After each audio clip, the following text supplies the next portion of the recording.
والله لا الله ما اهتدينا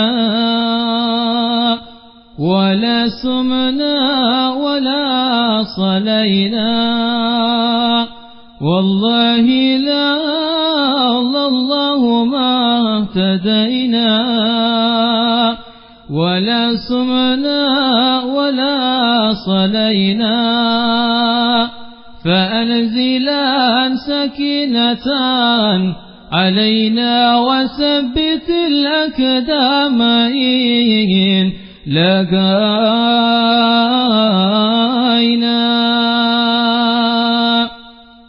يا رب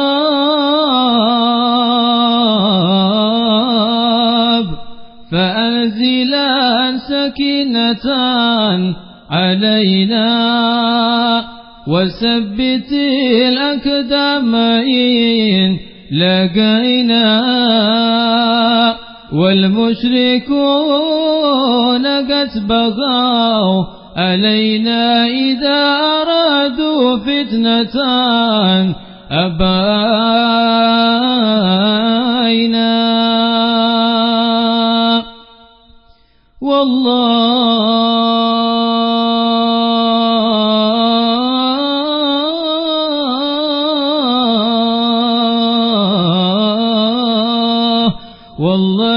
لا الله ما اهتدينا ولا سمعنا ولا صلينا فأنزلا سكينة علينا وثبت الأقدام إن لقينا.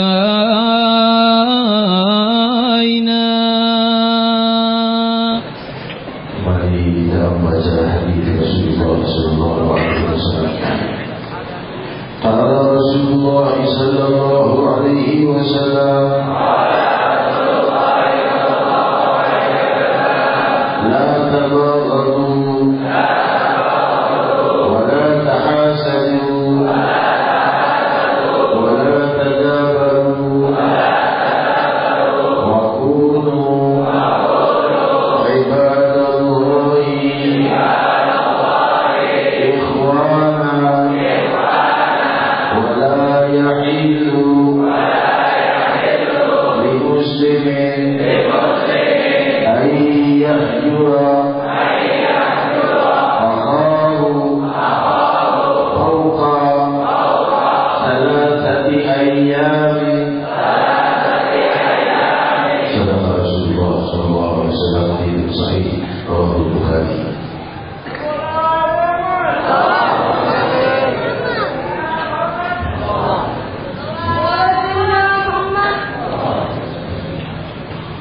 Assalamualaikum warahmatullahi wabarakatuh. Hamdan li rabbil khassana bi Muhammadin wa anqadana min zulmatil jahli wal jahli. Alhamdulillahilladzi hadana bi'abdihi mukhtar man da'ana إليه بالإذن وقد نادانا لبيك يا من دلنا وحدانا صلى الله وسلم وبارك عليه وعلى آله. الحمد لله الذي جمعنا الحمد لله الذي أحضرنا limpahan puji kehadirat Allah yang maha indah, yang maha melimpahkan keindahan sepanjang waktu dan zaman. Dari masa ke masa memperindah keadaan menjadi lebih indah. Jiwa hamba-hambanya yang semakin dekat dari para mukminin dan mukminat yang diangkat derajatnya setiap waktu dan saat dengan sunnah sang pembawa rahmatnya Allah Sayyidina Muhammad sallallahu alaihi wasallam. Hingga setiap waktu mereka lewati dalam siang dan malam, mereka terus terdekatkan dan semakin dekat kepada cinta Allah, kepada keridhaan Allah kepada kasih sayang Allah, kepada cahaya mahabbatullah, kepada cahaya keindahan Allah. Mereka lewati hari-harinya dengan ruku dan sujudnya, dengan taatnya kepada Allah. Mereka lewati dosa-dosa dengan istighfar dan taubat, hingga lewatlah hari mereka dalam kehudan. Hari demi hari tercatat, matahari dan bulan sebagai saksi, bumi sebagai saksi, jasadnya sebagai saksi, lidahnya menjadi saksi, tangan dan kaki menjadi saksi, dan kesemua alam semesta menjadi saksi atas kemuliaannya, dan alam semesta menjadi saksi atas kecintaan Allah padanya. Sebagaimana diriwayatkan dalam Sahih Bukhari, Rasul sallallahu alaihi wasallam bersabda, "Idza habballahu 'abdan ibtala 'abdahu 'abdan nada Jibril ya Jibril inni uhibbu fulan fahibbuhu wa nazala Jibril ila as-sama wa qala ya ahla as-sama inna Allaha ahabba fulan fahibbuhu." Hadirin hadirat, Rasul sallallahu alaihi wasallam bersabda, jika Allah telah mencintai seorang hamba, maka Allah berkata kepada Jibril, "Wahai Jibril, aku telah mencintai fulan." Maka Jibril turun ke langit dan mengumumkan kepada penduduk angkasa raya, berjuta-juta galaksi di langit, dan kepada semua yang ada di langit dan bumi, "Wahai penduduk angkasa raya, Allah telah mencintai fulan, maka cintailah dia." Jadilah seluruh debu, hewan dan tumbuhan mengenal hamba yang dicintai Allah, dan kecintaan Allah kepada hamba itu terbit dengan sunnah dan tuntunan Sayyidina Muhammad. Kuntum tuhibbunallah fattabi'uni yuhibbukumullah. Jika kalian mencintai Allah, ikutilah Nabi Muhammad sallallahu alaihi wasallam, maka kalian akan dicintai Allah Subhanahu wa taala. Hadirin hadirat yang dimuliakan Allah, demikian agung dan luhurnya Rabbul Alamin memperindah kehidupan setiap keturunan Adam yang mau beriman kepada Allah, yang mau mengikuti tuntunan sang Nabi, dan mau menghiasi jiwanya dengan kedamaian. Allah Subhanahu wa ta'ala berfirman, "Alladzina amanu wa tatma'innu qulubuhum bi dzikrillah, ala bi dzikrillah tatma'innul qulub." Ketahuilah, orang-orang yang beriman itu tenang hatinya dengan mengingat Allah. Ala bi dzikrillah tatma'innul qulub. Hanya dengan zikir kepada Allah lah tenang dan damainya sang batin. Hadirin hadirat, satu nama yang maha tunggal dan maha abadi, yang jika diingat akan menimbulkan kedamaian, menenangkan seluruh sel tubuh kita, membawa kedamaian pada seluruh sel tubuh kita, dan membawa aura kemuliaan yang terbit dan muncul dari sanubari kepada seluruh tubuhnya dan kepada alam sekitar.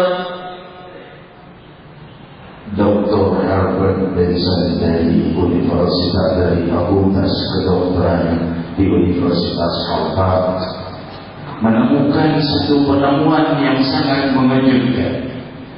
Setelah ia mempelajari cara untuk membawa kedamaian dan ketenangan bagi manusia, belasan tahun ia mempelajari dan mencari, ia menemukan satu penemuan yang sangat mengejutkan. Apa penemuannya? Tidak pernah ada kedamaian yang ia temukan bisa mendamaikan seorang manusia, ketenangan hatinya, kecuali dengan iman kepada Allah. Dan tidak pernah ada kedamaian yang mencapai mencapai hebatnya orang yang beriman kepada Allah dibanding iman kepada apapun selainnya.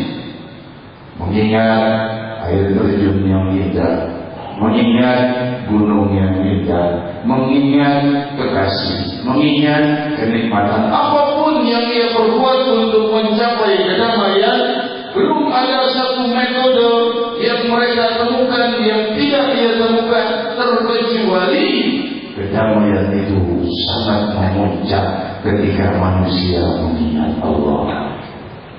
Hadirin, maka ia menyimpulkan, Dr. Herbert Benson dari Fakultas Kedokteran di Harvard, bahwa keturunan Adam memang telah dicipta untuk hanya taat dan beriman kepada Allah. Yang dengan itu tenanglah jiwanya, yang dengan tenang jiwanya maka tenanglah seluruh tubuhnya dan terpengaruh seluruh sel tubuhnya. Demikian indahnya penemuan demi penemuan membuka keluhuran ilahi, dan Allah sudah berfirman, ala dzikrillah tatmainnul qulub. Ketahuilah, dengan mengingat Allah akan tenanglah sang bayi.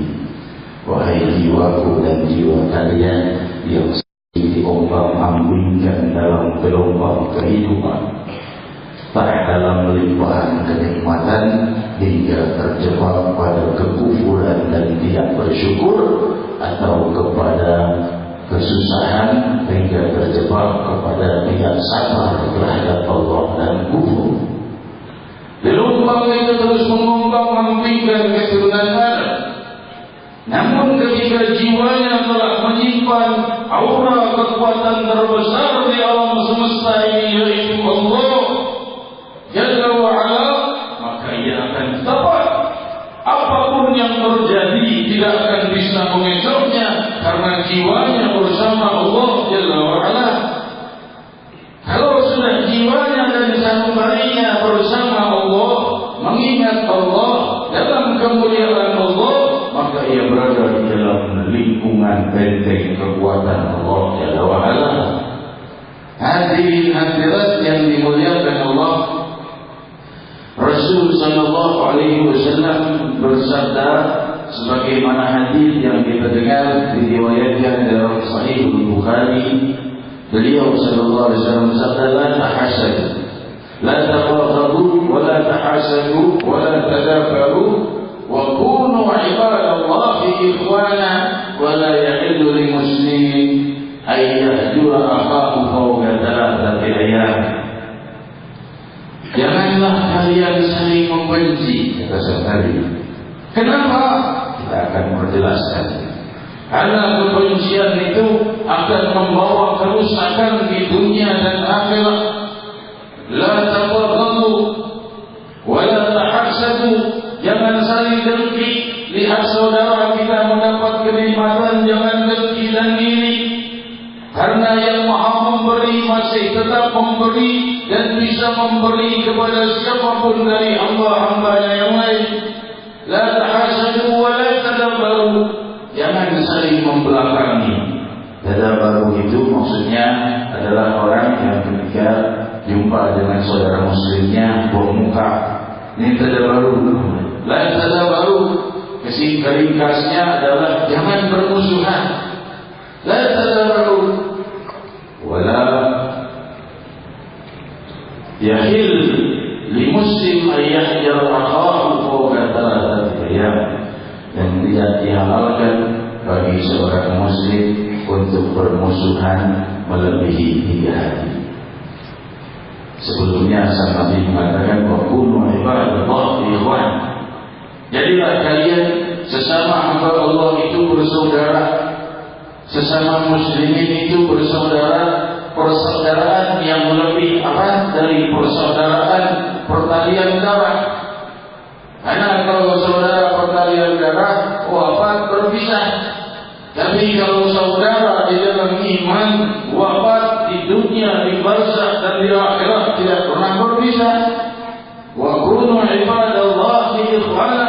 Makin kita menyambung hubungan dengan manusia sesama yang beriman, sesama muslimin muslimat, maka Allah Subhanahu wa taala pun akan semakin menyambung kasih sayangnya kepada kita. Semakin seseorang tidak memiliki kebencian kepada orang lainnya, makin indah hidupnya dunia dan akhirat. Para ilmuwan dalam penemuan terakhir di Amerika Serikat menemukan satu penemuan yang menakjubkan, bahwa ketika seseorang itu marah atau timbul sifat benci di dalam dirinya, maka keluarlah di pada tubuhnya itu hormon-hormon emosi, hormon-hormon yang mendorong kepada terpicunya jantung untuk apa? Otot-otot yang ada di jantung ini membutuhkan oksigen yang lebih banyak karena terlepasnya hormon-hormon emosi.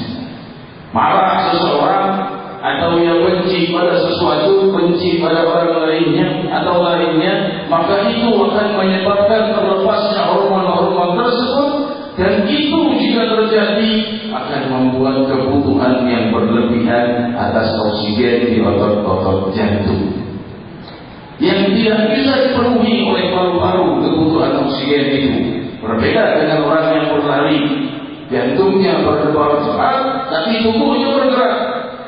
Tapi kalau tubuhnya tetap diam saja, tinggal benci dan kemarahan saja yang muncul, maka jantungnya berdebar dengan keras dan otot-otot jantungnya membutuhkan oksigen yang lebih yang tidak bisa dipenuhi oleh paru-paru. Apa lantas kejadian setelah itu?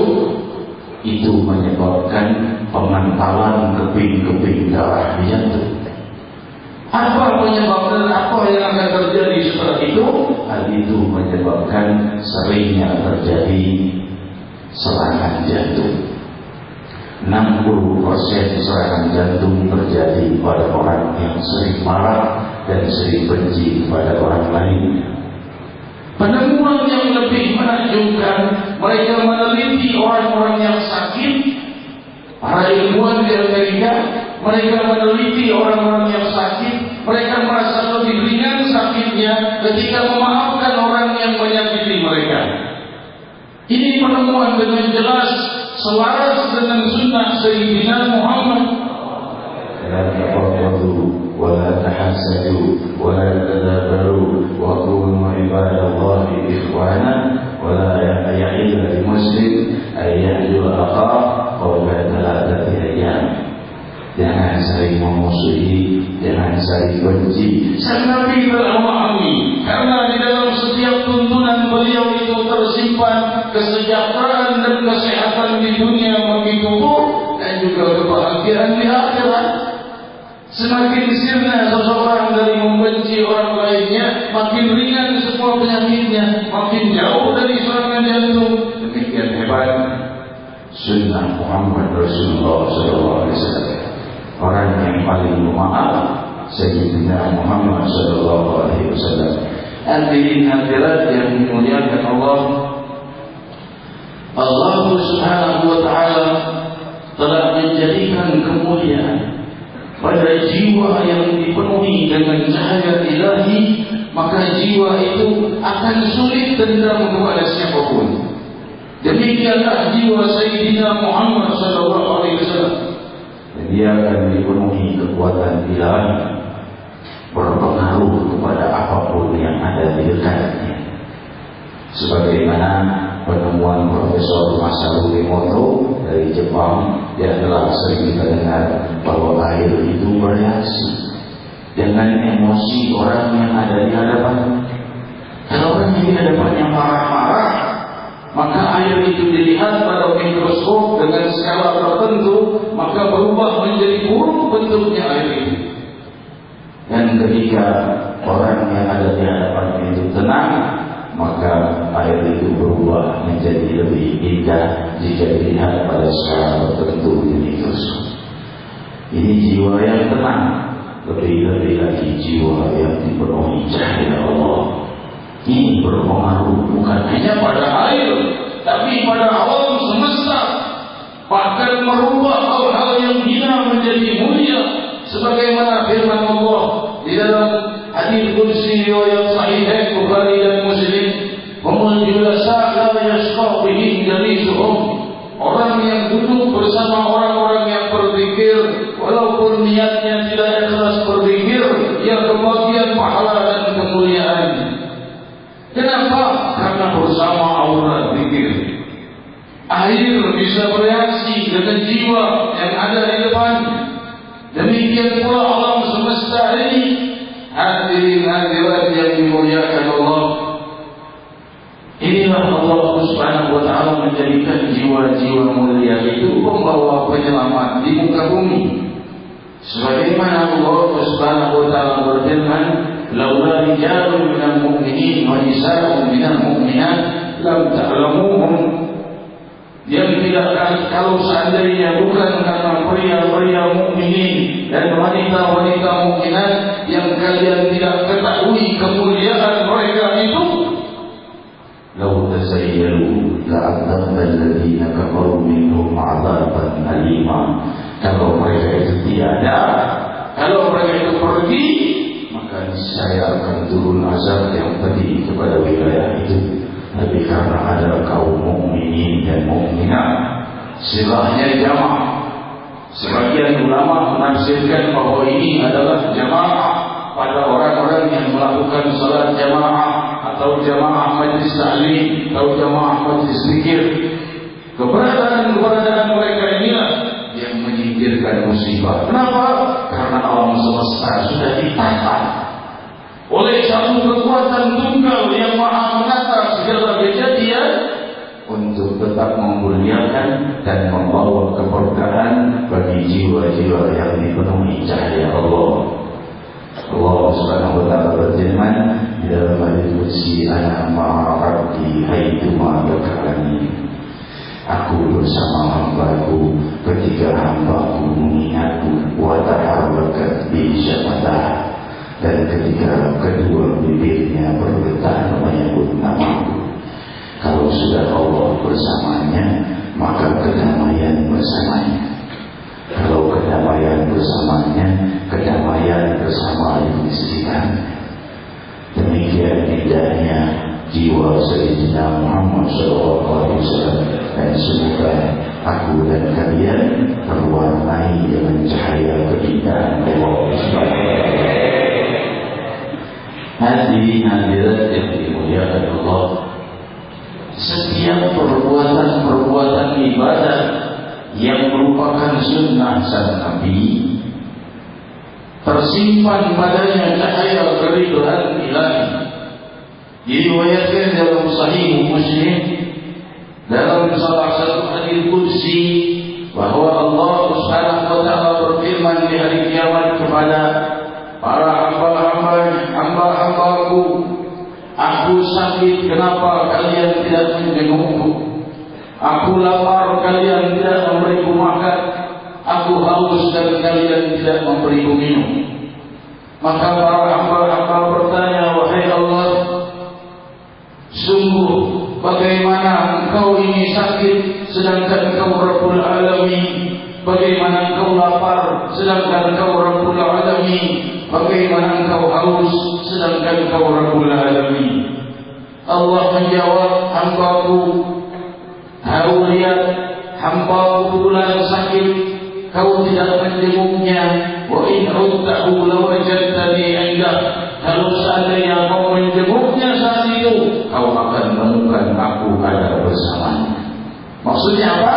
Bukan Allah ada di samping orang yang sakit, tapi keridhaan dan kasih sayang Allah ada bersama orang yang menjenguk orang yang sakit. "Hambaku bulan lapar, ia minta kepadamu makanan dan kau tidak memberinya. Amma arafta, maka kau tidak tahu. Lau at'amtahu lawajadtani indah." Kalau kau beri dia makan, kau akan temukan aku bersama orang itu. Maksudnya apa? Kau akan mendapatkan cintanya Allah dengan membantu orang yang kelaparan itu. "Hambaku bulan kehausan dan dia minta minum kepadamu, kau tidak memberinya minum. Kalau kau memberinya saat itu, kau akan temukan aku padanya." Kemudian sifat-sifat mulia membantu sesama membuka rahasia keridhaan Allah Jalla wa'ala. Oleh sebab itu diriwayatkan dalam Sahih Bukhari ketika salah seorang wanita bertanya kepada Rasulullah Sallallahu Alaihi Wasallam, ya Rasulullah, aku punya harta yang lebih, boleh tidak aku sedekahkan pada suamiku dan anakku? Boleh tidak sedekah pada kerabat sendiri? Maka Rasulullah Sallallahu Alaihi Wasallam menjawab, laha ajran, falaki ajran, untukmu dua pahala, ajr sedekah wa ajr karamah. Pertama, kau dapat pahala sedekah, yang kedua, kau dapat pahala menyambung silaturahmi dengan kerabat. Ini sering dipertanyakan, maknanya boleh sedekah diberikan kepada keluarga sendiri? Justru keluarga sendiri dulu, baru orang lain. Bahkan keluarga sendiri kata Rasul mendapat dua, yaitu pahala sedekah dan pahala menyambung kekerabatan. Demikian indahnya tuntunan Nabi kita Muhammad Sallallahu Alaihi Wasallam. Allah Subhanahu Wa Taala berfirman di dalam hadits qudsi riwayat Sahih Bukhari, ana 'inda dhanni 'abdi bi, wa man 'adali waliyan faqad 'adantuhu bil harb. Barang siapa yang memusuhi wali-waliku, aku umumkan perang kepadanya. Ini Allah Subhanahu Wa Taala berfirman menunjukkan Allah akan menghancur leburkan semua mereka yang memerangi para wali-wali. Wa ma taqarraba ilayya 'abdi mimma aftaratu mimma uhibba mimma ahab mimma aftaratu alaih. Tiadalah seorang hamba mendekat kepadaku, wa ma taqarraba ilayya 'abdi bi syai'in ahabba ilayya mimma aftaratu alaih. Tiadalah seorang hambaku mendekatkan dirinya kepadaku dengan menjalankan apa-apa yang kuwajibkan untuk mereka. Wala yazalu 'abdi yataqarrab ilayya bin nawafil hatta uhibbah. Hambaku itu tidak puas hanya menjalankan yang wajib saja, ia terus mendekat padaku dengan hal-hal yang sunnah sampai aku mencintainya, kata Allah. Subhanallah. Jadi cintanya Allah itu bersimpan pada hal yang fardu dan yang sunnah. Jadi jangan menyepelekan syariah. Sampai kemanapun puncak kemuliaan ingin dicari, tidak akan bisa tercapai derajat para wali terkecuali dengan mengamalkan syariah dan sunnah. Segala hal yang bertentangan dengan syariah dan sunnah, maka tentunya tidak akan mencapai derajat cinta kepada Allah. Sebesar-besar apapun pengakuan seseorang, jika ia menentang syariah dan menentang sunnah sang Nabi, maka ia mengaku ia seorang yang mulia di sisi Allah, maka batil.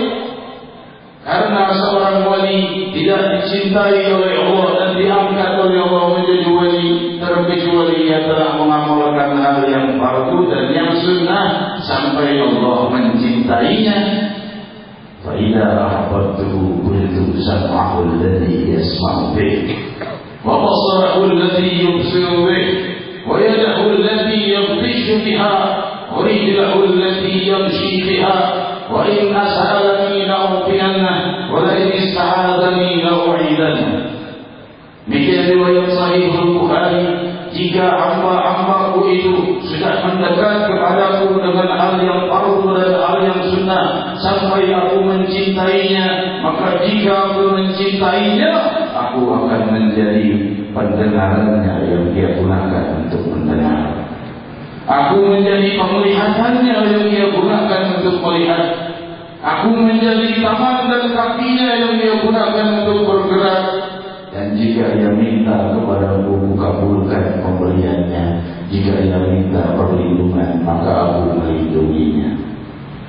Hadirin hadirat, tentu yang dimaksud bukan Allah menjadi telinga, bukan Allah menjadi pendengar dan penglihatan, Al-Imam Ibnu Hajar di dalam Fathul Bari Syarah Sahih Bukhari menjelaskan bahwa maksud daripada ucapan hadis qudsi ini adalah orang yang menjaga dirinya dari hal yang fardu dan sunnah sampai Allah mencintainya, Allah yang akan menjaga panca inderanya dari hal-hal yang dimurkai oleh Allah. Dan akan muncul hal-hal yang lebih dari indera keenamnya, dari penglihatannya, pendengarannya, dan tangan dan kaki. Hal ini diriwayatkan di dalam banyak riwayat sahih bahwa Sayyidina Umar bin Khattab radhiyallahu anhu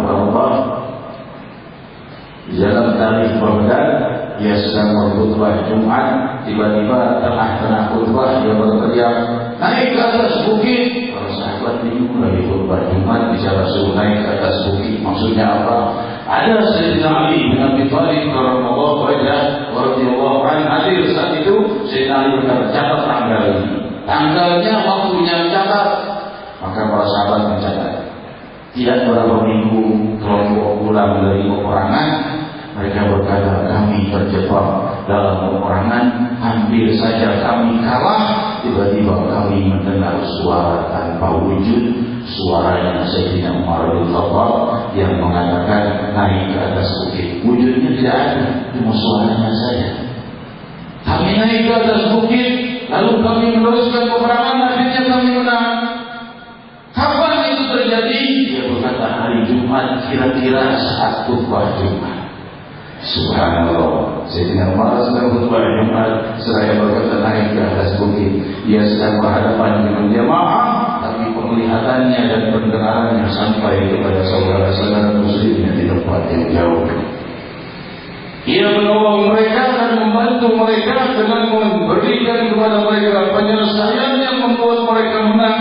Naik ke atas bukit, selamat mereka dan menang. Demikian hebatnya para wali Allah Subhanahu wa taala, dan tentunya sangat banyak Sayyidina Ali bin Abi Thalib radhiyallahu anhu, Sayyidina Ali, Sayyidina Al-Jin dan lain sebagainya, yang kesemuanya ahlul khusyuk, kesemuanya orang yang menjalankan sunnah sang Nabi, kesemuanya tidak mau bertentangan dengan Allah dan Rasul. Hadirin hadirat yang dimuliakan Allah, insa'alani la'u'tiyana, kalau mereka minta padaku, kata Allah, niscaya akan kuberi. Dan jika mereka mohon perlindungan padaku, niscaya kulindungi. Akhir dari penyampaian saya malam hari ini adalah munculnya fitnah terhadap pribadi saya dan majelis Rasulullah SAW yang disebarluaskan di masjid-masjid dari Jumat yang lalu, di Al-Hawli, di Al-Munawwar, di banyak perkantoran. Orang yang menyebarkan juga pakai jaket majelis Rasulullah. Isinya ada foto saya, ada tanda tangan palsu saya, dan juga poin-poinnya menyudutkan Presiden Republik Indonesia, menyudutkan Ibu Megawati, menyudutkan FPI dan FPR, dan menghina orang baik lainnya. Seakan-akan itu muncul dari saya.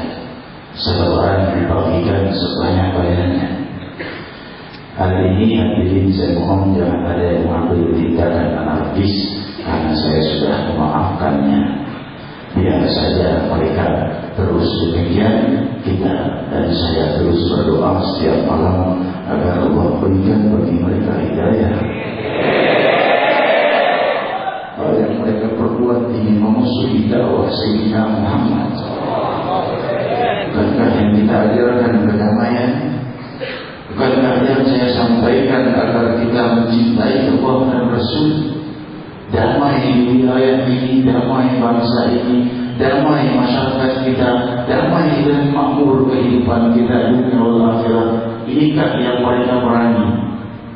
Semoga Allah memberi mereka kejelasan, memberi mereka hidayah. Jangan ada yang mengambil tindakan anarkis. Kalau ada satu dua bentuk provokasi yang muncul di masyarakat, laporkan kepada yang berwajib segera. Tapi kalau bisa diredam, ya sudah, biarkan saja. Karena kedamaian itu selalu bersama kekuatan Allah Subhanahu wa taala. Ya, jadi saja, kita terus berjalan, kita di dalam satu kesatuan, kita di dalam satu iman, kita tidak ada masalah dengan Presiden Republik Indonesia. Dari mulai tahun 98 Majelis Rasulullah ini berdiri, terus siapapun naik menjadi Presiden tidak pernah ada masalah dengan Majelis Rasulullah. Demikian pula dengan Ibu Megawati, tidak pernah ada masalah. Dengan MPI justru kita bersaudara, dengan MPR kita bersaudara. Tapi kelompok ini ingin menjadikan seluruh simpul itu memerangi Majelis Rasulullah, tidak akan berhasil. Wallah, justru persatuan muslimin muslimat untuk sama-sama mengangkat dakwah Sayyidina Muhammad SAW. MPR, MPI dan Majelis Rasulullah tidak akan bisa dipecah karena kami sama-sama pembela Sayyidina Muhammad. Masing-masing dengan caranya. Ada yang dengan cara naik mobil, ada yang dengan cara sepeda, ada yang dengan cara naik bus, ada yang dengan cara naik helikopter, ada yang dengan kapal laut, masing-masing dengan caranya. Tapi satu tujuan, maka tidak akan pernah bisa dipecah belah. Hadirin hadirat, kita bermunajat kepada Allah Subhanahu wa taala, meneruskan daripada doa Nabi kita Muhammad sallallahu alaihi wasallam untuk kemuliaan dan pembenahan umat ini. Rabbi angkatlah segala kesulitan dari kami dan dari seluruh muslimin muslimat. Allahumma afina wa tubina wa hafazna wa ansurna wa farij 'anna wal muslimin. Allahumma afina wa iyyahum jami'an syarra masa'ib dunya wad din. Allahumma aslihna wa aslih man fi salahihi salahul muslimin. Allahumma la tuhlikna wa ahlik man fi halakihi salahul muslimin. Allahumma asqina al-ghaitha wal-rahmah wa la taj'alna min al-qanitin. Allahumma irham wasrif 'anna wa 'anil muslimin al-adha wal-bala wal-qahta wal-humma wal-dhulma wa jami' anwa' al-fitan wal-mihan wal-amrad wal-asqam ma dhahara minha wa ma batan. وادفع اللهم عنا شر الطاغين والطاغين والمعتدين والظالمين بما شئت عاجلا غير آجل بعافية وسلامة برحمتك يا أرحم الراحمين. يا bermunajat kepada Rabbul Alamin, wahai yang menguasai alam semesta, wahai yang selalu mendamaikan jiwa yang mengingatnya, wahai yang maha memberikan kedamaian dunia dan akhirat.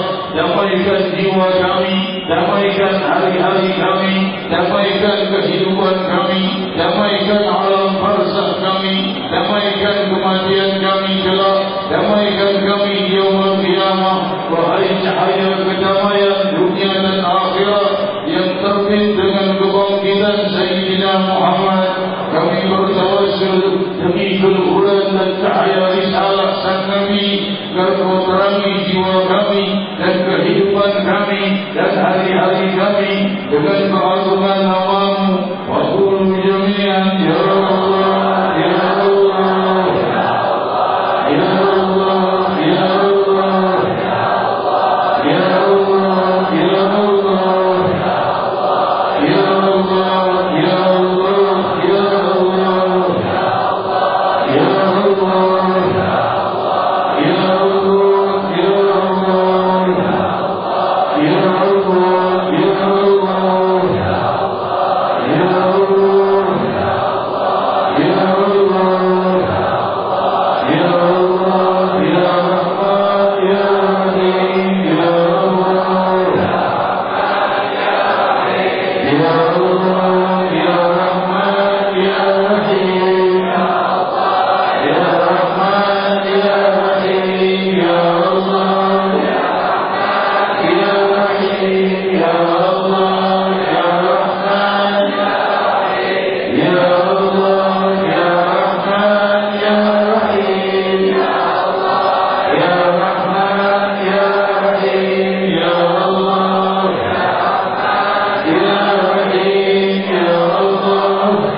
Kita lanjutkan dengan doa bersama, yang mana kita mendoakan muslimin muslimat, semoga dengan doa ini berapa banyak muslimin muslimat yang ada di muka bumi ini yang perlu dengan bantuan Allah, yang perlu dalam kesulitan, dalam jebakan masalah dan lain sebagainya, yang insya Allah dengan doa ini akan terselesaikan segala kesulitan mereka, yang dengan itu Allah kembalikan kemuliaan itu kepada kita hingga selesailah segala kesulitan kita, hingga Allah tolong kita karena kita mendoakan seluruh muslimin muslimat.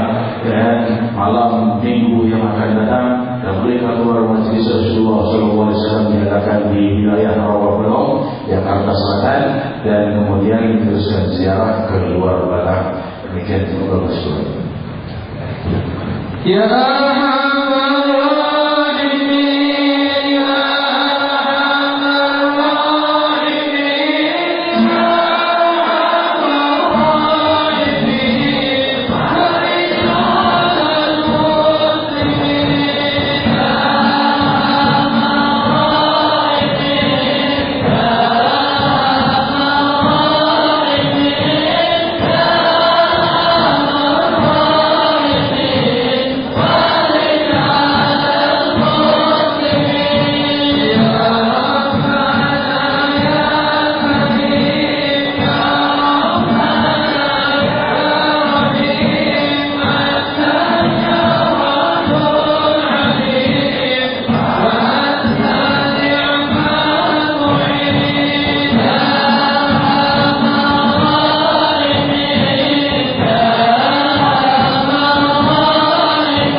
mengatakan untuk putri, nama untuk putrinya dari saudara Muhammad, putrinya nama yang saya syaratkan Fatimah Nurul Atiyah.